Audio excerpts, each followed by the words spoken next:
Halo teman-teman, perkenalkan nama saya Mona Deantri, NIM 230012016. Di sini, video ini sekarang saya ingin bercerita tentang petualangan saya, akan menceritakan tentang pengalaman saya, yaitu dimana saat saya duduk di bangku kelas 10 SMA, saya dulu mengikuti ekstrakurikuler namanya Paskibra.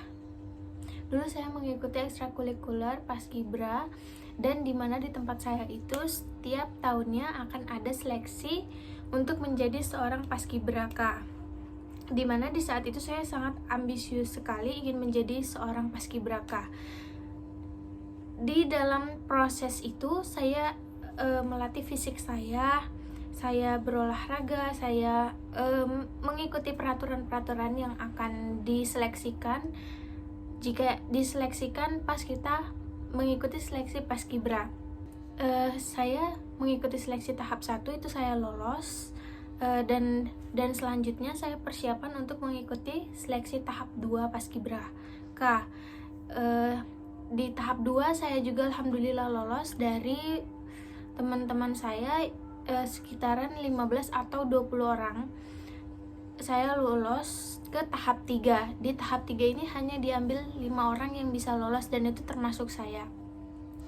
Akan tetapi saat tahap ketiga akan menuju kelulusan dan pemilihan siapa yang akan menjadi pengibaran di kabupaten nanti atau di provinsi nanti, itu terpilih di tahap 3 ini, yaitu tahap seleksi terakhir. Akan tetapi saya gagal untuk yang pertama kalinya. Hal itu membuat saya kecewa, tapi di satu sisi keluarga saya juga selalu mendukung saya, jadi saya kayak ada kecewa, tapi saya di situ bangkit lagi. Dan kelas 11-nya itu akan ada seleksi lagi untuk Paskibraka, saya ikutin lagi sampailah saya lolos di tahap 1, tahap 2, dan tahap 3. Akan tetapi pas di tahap 3 penentuan penyeleksi, saya tidak terpilih untuk menjadi seorang Paskibraka. Jadi ini yang kedua kalinya saya gagal untuk menjadi seorang Paskibraka tingkat kabupaten dan provinsi. Akan tetapi saya tidak menyerah di situ. Mungkin itu, saya selalu berpikir mungkin itu bukan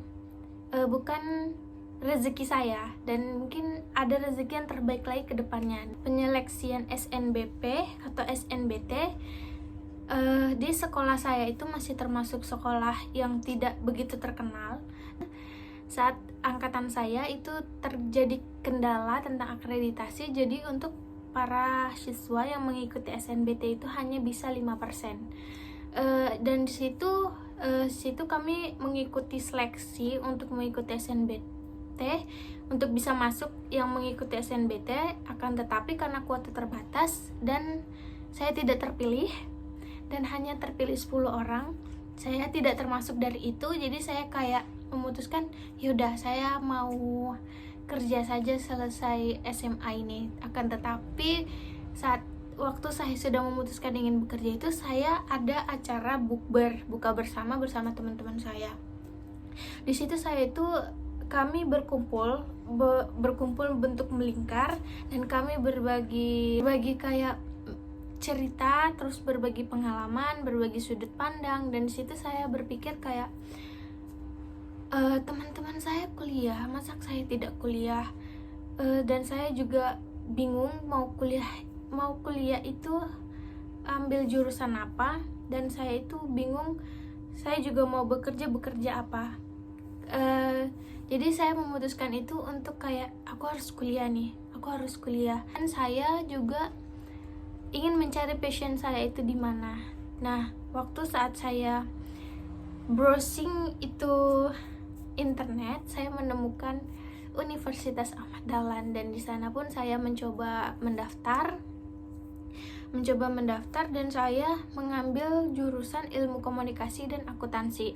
Saya diterima di ilmu komunikasi, cuman saya pindah prodi ke akuntansi karena saya melihat prospek kerjanya dari segi ya ilmu komunikasi juga bagus prospek kerjanya, tapi saya lebih memilih akuntansi karena prospek kerjanya bisa memadai. Walaupun saya linjur bisa dibilang, karena saya dulu waktu sekolah SMA itu sekolah SMA IPA, jurusan IPA. Jadi saya agak sedikit linjur karena di sekolah saya itu tidak ada pelajaran akuntansi minat bakat di IPA, kecuali kita mempelajari tentang fisika, kimia, dan biologi dan yang lainnya. Tetapi untuk bagian IPS itu kami tidak ada.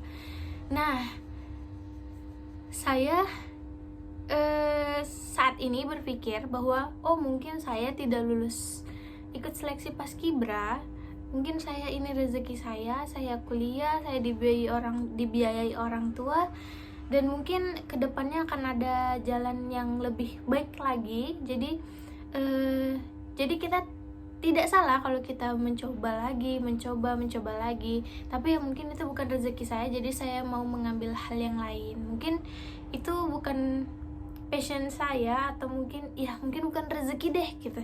Jadi saya mengambil lebih baik kuliah, ya siapa tahu insya Allah rezeki saya lancar dan saya bisa melakukan kuliah ini dengan baik, dengan insya Allah nanti lulus kuliah bisa dapat IPK yang bagus, sangat bagus, bahkan harapan saya, dan bisa lulus tepat waktu. Sekian aja saya menceritakan tentang kegagalan saya.